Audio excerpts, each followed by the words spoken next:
Assalamualaikum warahmatullahi wabarakatuh. Nama saya Desi Eyundari, NIM M1C317011. Di sini saya akan membahas tentang tekanan di sistem peredaran darah. Sebelum kita mengetahui tekanan di sistem peredaran darah, ada baiknya kita terlebih dahulu mengetahui sistem peredaran darah.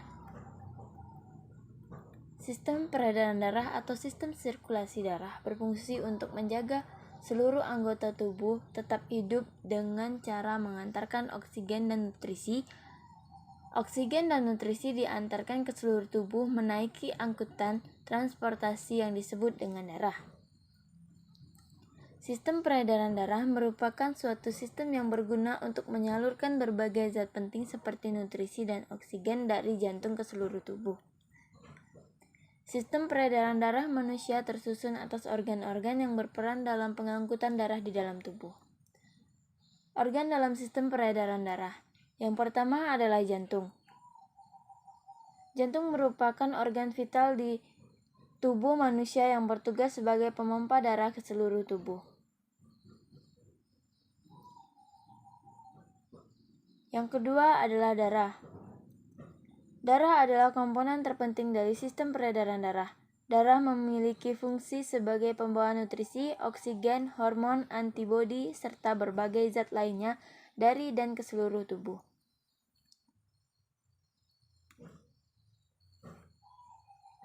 Yang selanjutnya adalah pembuluh darah.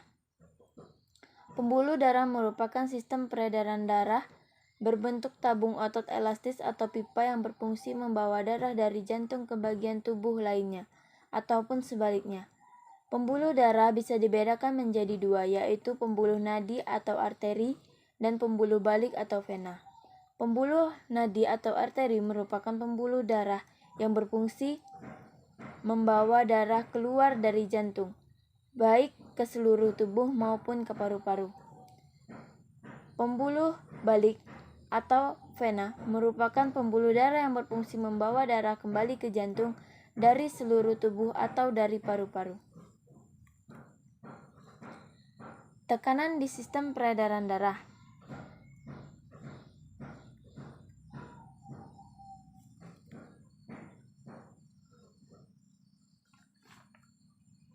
Hambatan dalam sistem peredaran darah menyebabkan tekanan turun selama darah mengalir di sekeliling sistem itu. Gagasan bahwa hambatan menyebabkan penurunan tekanan adalah P1 dikurang P2 sama dengan QR, di mana P1 adalah tekanan pada pintu masuk pipa, P2 adalah tekanan pada pintu keluar pipa. Penurunan tekanan sebanding dengan hambatan dan laju aliran. Hambatan R sangat bergantung pada jari-jari, sehingga penurunan tekanan dalam aorta cukup kecil, sedangkan dalam kapiler cukup besar. Akan tetapi, terdapat sedemikian banyak kapiler sehingga laju aliran melalui salah satu kapiler adalah kecil, dan penurunan tekanan juga tidak terlalu besar. Hanya terdapat sedikit penurunan tekanan dalam sistem vena dan kapiler-kapiler kembali ke jantung.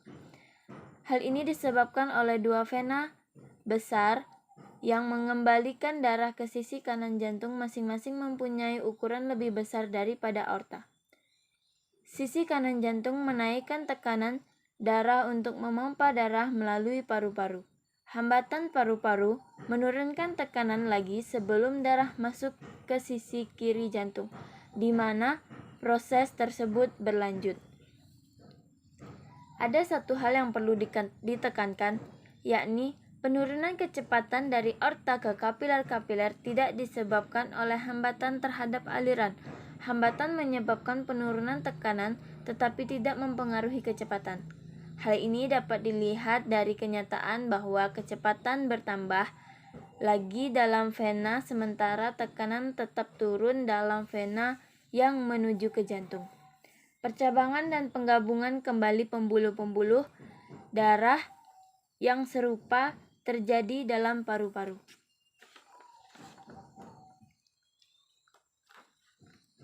Pengaruh gravitasi sistem peredaran darah. Gravitasi mempunyai pengaruh pada keseimbangan fluida, bahwa P sama dengan Rho GH, di mana H adalah kedalaman fluida, Rho adalah massa jenis fluida, dan G adalah percepatan gravitasi. Untuk seseorang yang sedang berdiri, tekanan dalam arteri besar bertambah di bawah jantung dan berkurang di atas jantung, sebesar Rho GH, dengan H positif untuk sembarang titik di bawah jantung dan negatif untuk sembarang titik di atas jantung.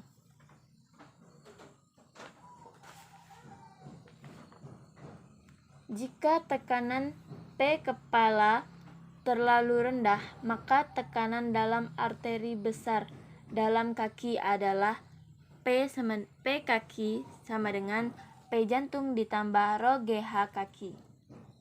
Tekanan yang lebih besar dalam kaki dapat menyebabkan penimbunan fluida karena osmosis balik melalui dinding-dinding kapiler, khususnya bagi orang yang berdiri berjam-jam seharian.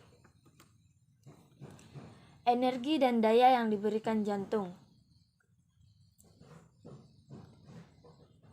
Jantung jelas melakukan kerja dan mengeluarkan energi. Akhirnya, semua energi yang dikeluarkan bermuara sebagai energi panas. Namun, mula-mula jantung memberikan kepada darah dalam tiga bentuk. Darah memperoleh energi kinetik selama darah dipercepat keluar dari jantung menuju sistem peredaran darah.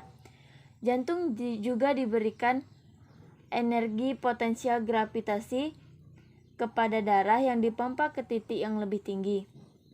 Bentuk lain energi potensial yang diberikan kepada darah ketika jantung menaikkan tekanan darah. Selama darah beredar ke seluruh tubuh, energi diubah menjadi energi panas oleh hambatan aliran atau oleh gesekan fluida. Energi potensial per satuan volume dalam suatu fluida ditentukan oleh energi potensial per volume sama dengan Rho GH ditambah P.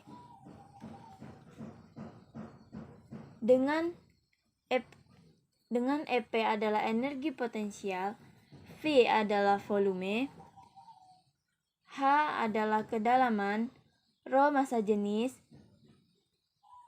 G percepatan gravitasi, dan P adalah tekanan. Tekanan darah berkurang karena hambatan aliran dari rata-rata 10 mm Hg dalam aorta menjadi kira-kira 4 mm Hg ketika darah masuk kembali ke jantung. Suku Rho GH tidak berubah selama dalam perjalanan itu, tetapi tekanan berkurang sehingga energi potensialnya hilang. Energi potensial ini diubah menjadi energi panas selama tekanan yang berkurang karena hambatan. Tidak ada energi yang dirubah menjadi energi panas, tidak ada gerakan. Oleh karena itu, EP per V sama dengan konstan. Energi kinetik persatuan volume dalam fluida adalah EK per V sama dengan 1/2 mv kuadrat per V. Karena m per V adalah massa jenis fluida, Rho, maka energi kinetik persatuan volume adalah EK per V sama dengan setengah Rho V kuadrat. Menjumlahkan energi kinetik dan energi potensial persatuan volume dalam satu fluida memberikan energi total persatuan volume dalam fluida itu adalah E per V sama dengan EK per V ditambah EP per V, sehingga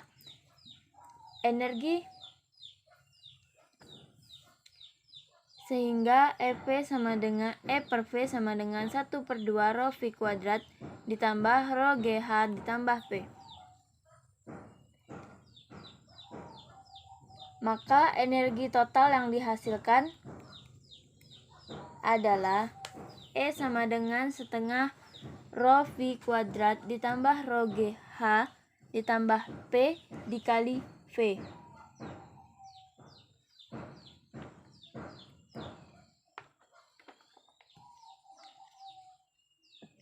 Daya yang diberikan oleh jantung adalah energi yang diberikan per satuan waktu, sehingga daya sama dengan E per T sama dengan 1/2 rho V kuadrat ditambah rho GH ditambah P dikali P per T. Karena volume dibagi waktu adalah laju aliran volume Q, maka daya sama dengan 1/2 rho P kuadrat ditambah rho GH ditambah P dikali Q.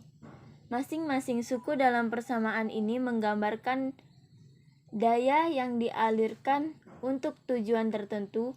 Suku pertama menggambarkan daya yang diberikan untuk kenaikan laju darah V yang disebut daya kinetik, sedangkan suku ketiga adalah daya yang diberikan untuk kenaikan tekanan P yang disebut daya tekanan.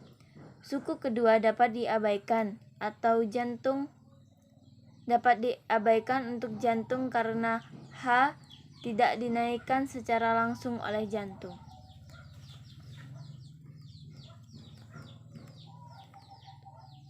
Sekian penjelasan mengenai tekanan di sistem peredaran darah.